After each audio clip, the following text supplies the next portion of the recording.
Breaking: Trump releasing another memo. You'll love this next one even more. Twitter in a bombshell interview after the release of the 4-page FISA memo on Friday. Devin Nunes RCA revealed that this is merely phase 1, and there would be more memos released as the committee concluded its investigation into abuse of FISA warrants by the Obama administration, and the State Department is next. What is being revealed is a Nixonian media drama unfolding before our very eyes as the very people charged with upholding the very laws they are charged with writing now seem to believe they are somehow above those very same laws. As a result, they are vehemently opposed to transparency, as many work at exposing the corrupt institution that fought tooth and nail against the release of a document that exposes government wrongdoing and corruption in all its foul glory. Appearing on Fox News' Special Report with host Bret Baier, Nunes states the release of this initial first memo on FISA abuse was only the beginning of their investigation. When asked by Baier if more memos would come out, Nunes responded, "Yes, this completes just the FISA abuse portion of our investigation,"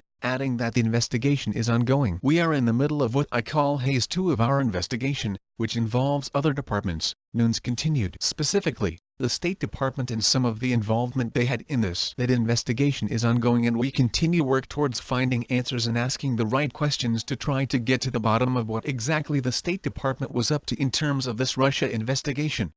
Nunes further revealed that although he himself was heavily involved in the compilation of the current memo just released and he plans to continue to be heavily involved in the compilation and release of future memos, however, he states he has not yet seen the FISA application mentioned in the memo due to an agreement with the Justice Department. He states the agreement we made with the Department of Justice was to create a reading room and allow 1 member and 2 investigators to review the documents. I thought the best person on our committee will be the chairman of the Oversight Committee, Rep. Trey Gowdy. They would come back with their notes and brief the rest of the committee members. Prior to his congressional career, Rep. Trey Gowdy SCR served as a federal prosecutor for the U.S. Attorney for the District of South Carolina from 1994 to 2000 and then as the District Attorney for South Carolina 7th Judicial Circuit. Many believe, including Nunes, that Gowdy will be a bulldog, as well as a man of integrity, in a case that clearly needs such a man. At this point it is unclear as to just what role the State Department may have had in the Fourth Amendment and surveillance abuses outlined in the memo, yet those such as the Washington Examiner Byron York noted is of significance that former MI6 spy, Christopher Steele, was well connected with the Obama State Department. This relationship between Steele and the Obama State Department, led by none other than Hillary Clinton, has also been noted by The Guardian correspondent Luke Harding in his book Collusion, Secret Meetings, Dirty Money, and How Russia Helped Donald Trump Win. Harding notes Steele work during the World Cup soccer corruption investigation earned the trust of both the FBI and the State Department under the Obama administration. The soccer episode burnished Steele's reputation inside the U.S. intelligence community and the FBI. Here was a pro, a well-connected Brit, who understood Russian espionage and its subterranean tricks. Steele was regarded as credible. Between 2014 and 2016, Steele authored more than 100 reports on Russia and Ukraine. These were written for a private client but shared widely within the State Department and sent up to Secretary of State John Kerry and to Assistant Secretary of State Victoria Nuland, who was in charge of the U.S. response to the Ukraine crisis. Many of Steele's secret sources were the same sources who would supply information on Trump. One former State Department envoy during the Obama administration said he read dozens of Steele reports on Russia. The envoy said that on Russia, Steele was as good as the CIA or anyone.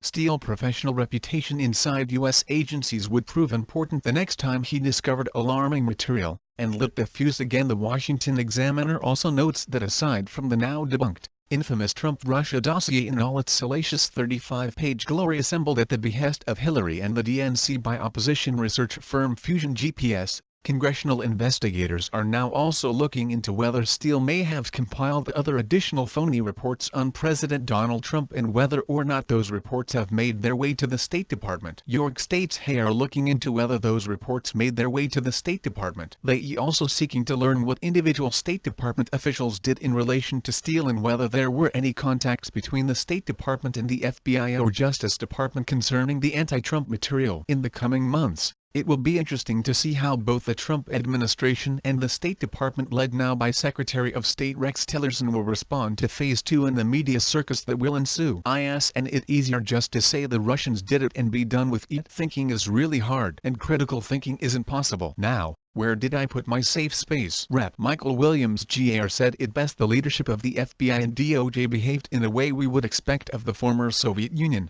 not the United States of America. I applaud Representative Nunes and other Republican members of the House Intel Committee for fighting and exposing corruption. Americans are tired of corrupt bureaucrats and their career politician enablers. If powerful leaders are not held accountable, the American people will never regain faith in the institutions meant to protect us. Former FBI Director James Comey was entrusted with one of the most powerful positions in the world. Sadly, he intentionally abused his power in an effort to destroy Donald Trump's presidency. He should be prosecuted to the fullest extent of the law and sent to prison for his crimes. No one is above the law. No one.